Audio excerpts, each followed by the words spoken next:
안녕하세요 여러분, 도쿄야미주입니다. 오늘은 구독자님의 요청에 따라서 알리바바에 대한 업데이트를 하도록 하겠습니다. 그럼 시작하겠습니다. 그리고 이렇게 좋아요를 눌러주시면은 제가 꾸준히 채널을 유지하고 분석하는데 큰 도움이 되니 많은 도움 부탁드립니다.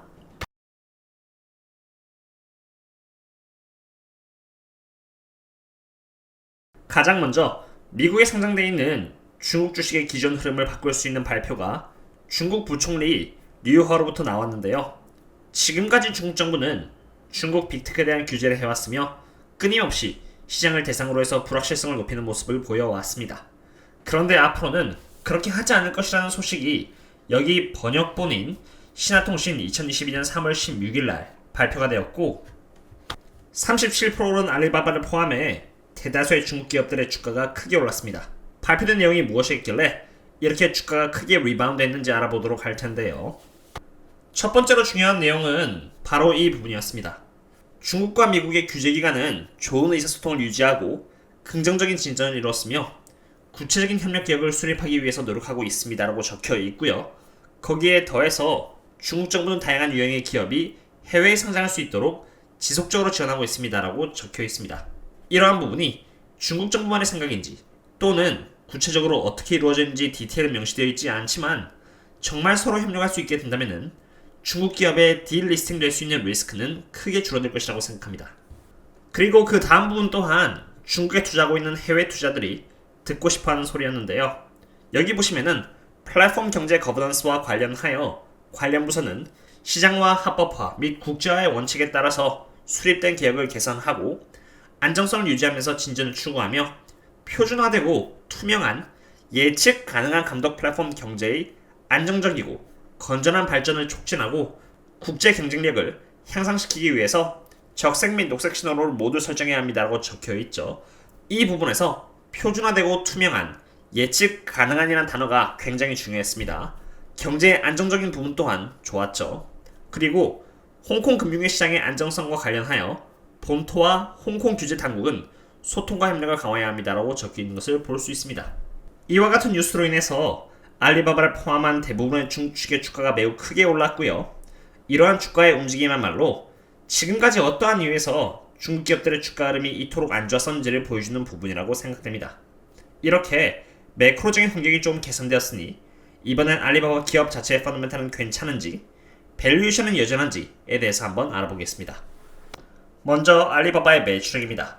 알리바바는 2022년 4분기 기준 37.90빌리언 달러의 매출을 기록하면서 가장 높은 매출을 기록했습니다. 지난해 동분기인 2020년 4분기 대비해서 약 12% 정도 성장해 주었는데요. 비록 높아진 경쟁에 의해서 성장률이 점차 떨어진다는 건 아니냐는 우려가 있지만 그럼에도 불구하고 어쨌든 가장 높은 매출액을 기록해 주었습니다. 그 다음은 그로스 마진을 보도록 하겠습니다. 이 그로스 마진은 매출액에서 원가 비용을 빼면 그로스 프로핏이 나오고요. 그 그로스 프로핏을 매출액으로 나누면 그로스 마진이 나옵니다.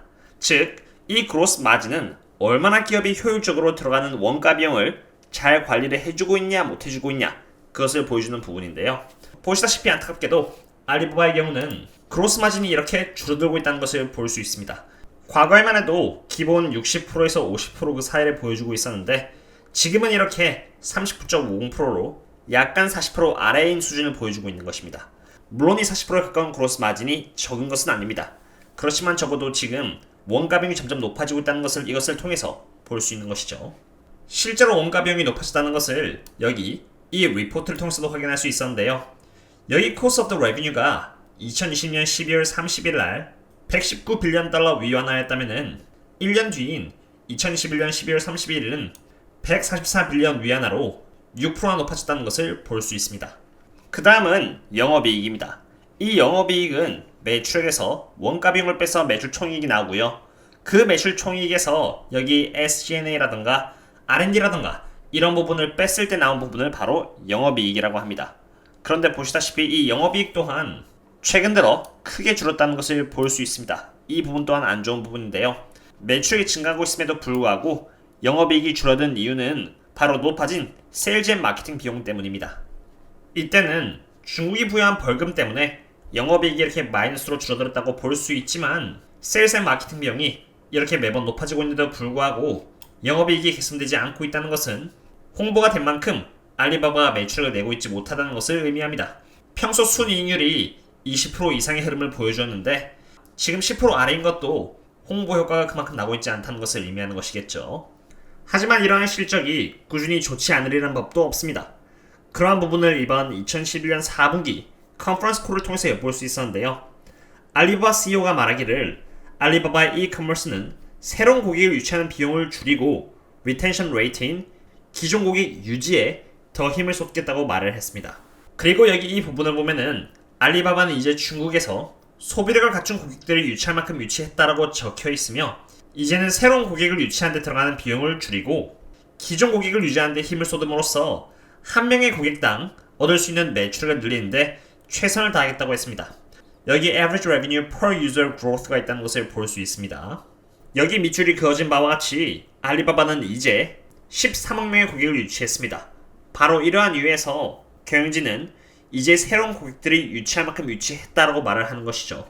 그리고 바로 이러한 이유에서 알리바바는 앞으로 세일즈 앤 마케팅 비용을 줄임으로써 새로운 고객 유치 비용을 줄이고요. 이를 통해서 한 명의 고객이 기여하는 매출을 늘림으로써 총 매출이 늘어날 것입니다. 그리고 이것은 장기로 본다면 영업이익률 성장 그리고 순이익률 성장으로 이어질 것이라고 봅니다.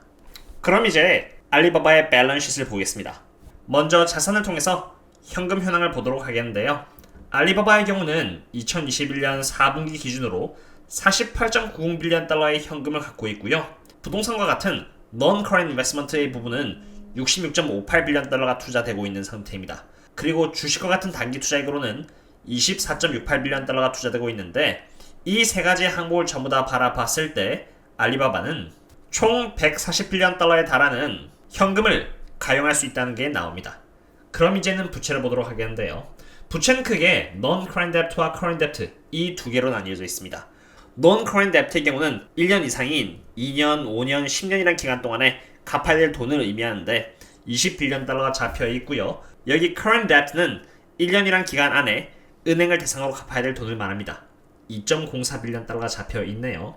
총 합쳐서 22빌리언 달러 정도가 있다는 것을 볼 수 있는데 알리바바가 갖고 있는 140빌리언 달러의 돈으로 22빌리언 달러의 총 부채는 그냥 갚아도 충분히 현금이 남기 때문에 알리바바의 재무 상태는 굉장히 강하다고 볼 수 있겠습니다. 그럼 이제 밸류에이션을 보도록 하겠습니다. 알리바바는 아마존과 같은 이커머스를 가진 기업인 만큼 영업현금 흐름을 기준으로 해서 밸류에이션을 바라봐야 하는데요. 지금은 알리바바의 시가총액 대비해서 영업현금 흐름은 10.59로 여기 오렌지선 아래에 위치하고 있어 굉장히 저평가받고 있다는 것을 보여주고 있습니다. 이러한 오렌지선은 알리바바가 기본적으로 벌어들이는 영업현금 흐름 성장률에 대해서 알리바바가 받아야 할 멀티플을 가리키는 것인데요. 이 선 아래에 있다는 것은 제대로 된 평가를 받고 있지 못하고 있다는 것을 의미합니다. 이렇게 저평가를 받고 있었던 이유는 중국의 규제 그리고 줄어든 마진율 때문이었는데요. 이러한 부분이 전부 다 선반영을 받았다고 생각됩니다. 아무리 보수적으로 생각해도 알리바바는 적어도 11.84의 멀티플을 받을 수 있다고 생각하며 이렇게 되면은 151달러까지는 회복할 수 있을 것이라고 생각합니다.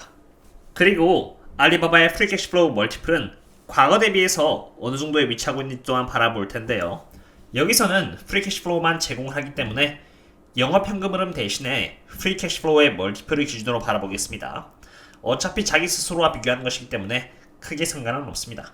알리바바의 지금 현재 시가총액 대비 프리 캐시플로우의 멀티플은 이렇게 11.58로 알리바바가 상장한 뒤로부터 지금까지의 평균 멀티플 24.09 대비해서 2배나 낮은 상태라는 것을 볼 수 있습니다. 일반적으로 평균 아래면은 그때부터 저평가라고 볼 수 있는데 지금 알리바바가 보여주고 있는 멀티플은 평균보다 2배나 아래에 위치해 있으니 얼마나 저평가를 받고 있다는 것을 볼 수 있겠죠. 그리고 몇몇 분들께서 저평가인데 왜 떨어지냐라고 반문을 하신 경우가 있는데 저평가라고 해서 무조건 떨어지지 말라는 법은 없습니다. 주식이라는 것이 원래 가능한 싸게 살 수 있으면 좋은 것인데 저평가라는 여부가 싸게 살 수 있는 기준을 제시하는 것 뿐이지 바닥이라는 것을 의미하는 것은 아닙니다.